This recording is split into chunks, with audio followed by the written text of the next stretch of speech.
जो मिसाइल मिली है उसके बाद ही ये भारत की मिसाइलें चली हैं। हाँ बिल्कुल सौरभ, सिरसा वाली जो मिसाइल हमें सोर्सेज के द्वारा जो जानकारी मिली वो 11 बजे रात के आसपास वो हो चुका था वो चीज़, और आकाश ने उसको न्यूट्रलाइज किया था। और उसके बाद भारत ने रात में ये किया, और पूरा ऑपरेशन सौरभ अगर देखें तो पाकिस्तान के एयरबेस का जो इंफ्रास्ट्रक्चर था, कुल ऑपरेशन में 3 घंटे भारत ने बस खर्च किए थे, और आतंकवादियों के टारगेट करने में 23 मिनट का खर्च किया था। मतलब 3 घंटे 23 मिनट में ये तस्वीर हो रही है कि आपके एयरबेस का जो इंफ्रास्ट्रक्चर है उसके 20% को हम तबाह कर रहे हैं, तब जब हम सिर्फ मैसेज दे रहे हैं। अन्यथा अगर उसके बाद देखते हैं तो फिर मिसाइल तो बहुत सारी जाती है ना। ब्रह्मोस की कमी भारत के पास थोड़ी है, ना अग्नि 5 की कमी है, ना पृथ्वी की कमी है, मिसाइलों की तो कोई कमी नहीं।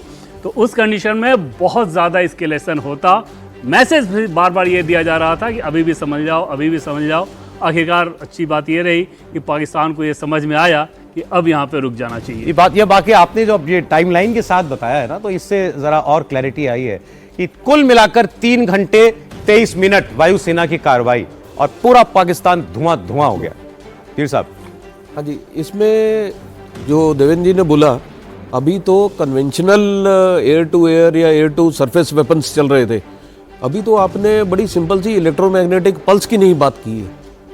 अगर वो कर दिया जाए तो सारे का सारा इलेक्ट्रॉनिक सिस्टम वहीं पे ठप हो जाएगा। इनकी मिसाइल तो चलनी दूर, इनकी तो कम्युनिकेशन बंद हो जाएगी। अच्छा, ऐसा भी हमारे पास इंतजाम है करने का?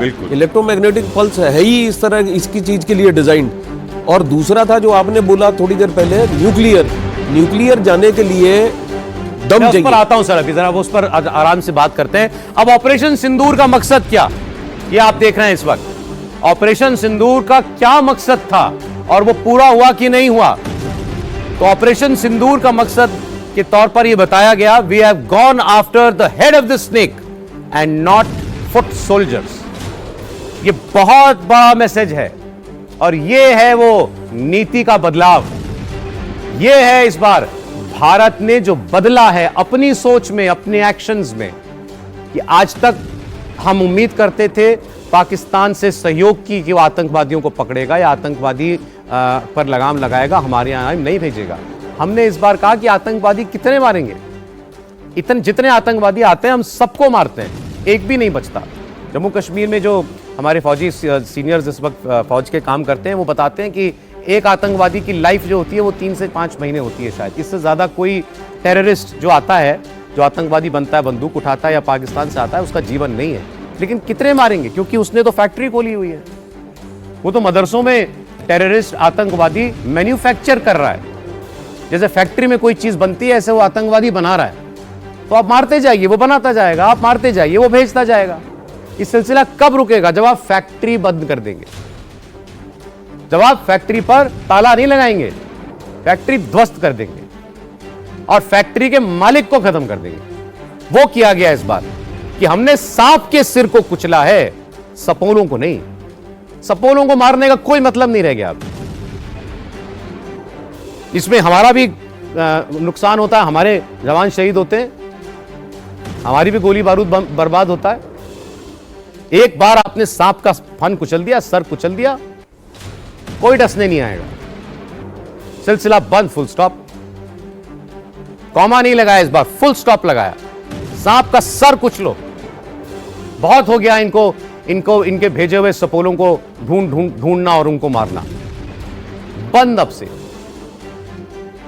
वार सीधा सर पे, और वो सर कहीं भी हो।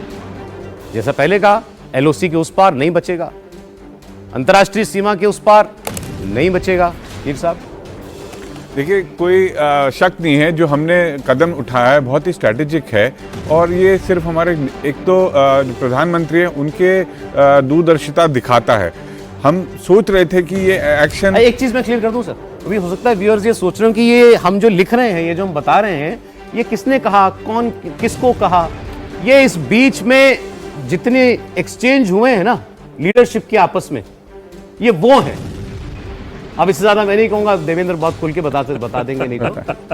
हाँ बिल्कुल सौरभ, लगातार जो बातचीत हो रही है और इतनी सारी बैठकों की तस्वीरें जो व्यूअर्स भी देख रहे हैं, उन बैठकों में यही सब हो रहा है। और एक एक चीज़ पे उस पर जो बातचीत होती है, जिस नतीजे पे पहुंचा जाता है, वो इन्हीं तरह की चीज़ें, और वही सब हम लोग रिपोर्ट कर रहे हैं। जो उनमें से कुछ चीज़ें जो छन के बाहर आ जाती हैं जो बातचीत करने के आधार पे। और सारी तस्वीरों को सौरभ जीरो टॉलरेंस रखना चाहिए, तो पूरी दुनिया के मानवता के लिए है, और वो जब मनोबल है तो ऐसे रिजल्ट सामने आते हैं।